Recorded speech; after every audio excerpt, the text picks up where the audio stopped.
بسم الله الرحمن الرحيم. السلام عليكم ورحمة الله وبركاته. ازيكم يا جدعان؟ عاملين ايه؟ وايه الاخبار؟ يا رب كل الناس تكون بخير وكل شيء تمام معاكم. ازيكم يا جدعان؟ عاملين ايه؟ ايه الاخبار؟ يا رب كل الناس تكون بخير وكل شيء تمام معاكم. معلش يا جماعة لو الصوت مش احسن حاجة عشان بسجل بالمايك بتاع الموبايل بشكل مباشر عشان السماعات بتاعتي باظت.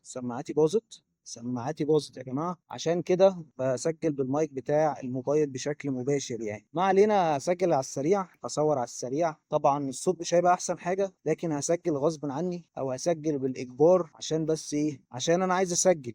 فاهم؟ بقالي يومين بسجل وبصور، وانا حاليا بصور مش بسجل يعني.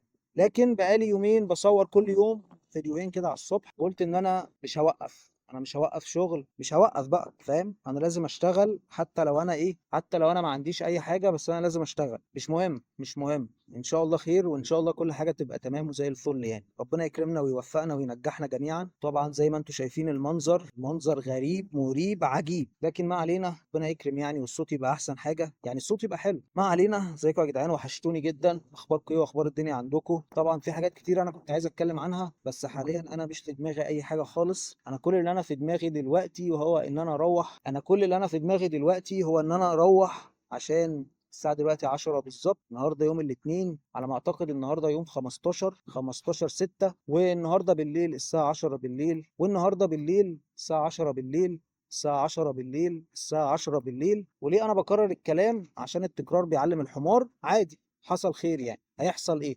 مش عارف بصراحة. بس على العموم أنا خلصت، وعلى العموم أنا مش قادر أصلا أسجل أكتر من كده أو أصور أكتر من كده.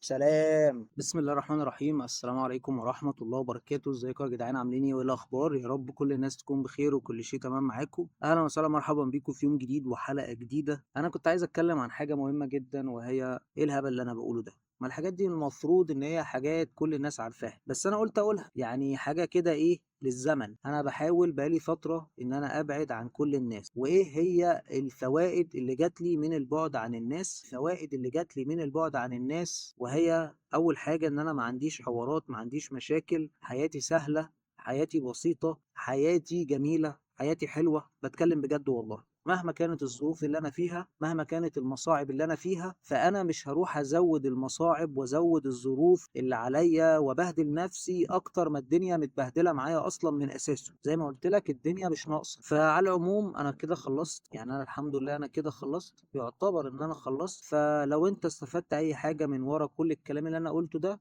فياريت تشترك في القناة وتفعل الجرس، وتتابعنا على حسابي على الانستجرام، وتتابعنا على حسابي على التيك توك. وبس كده خلصنا الحلقة.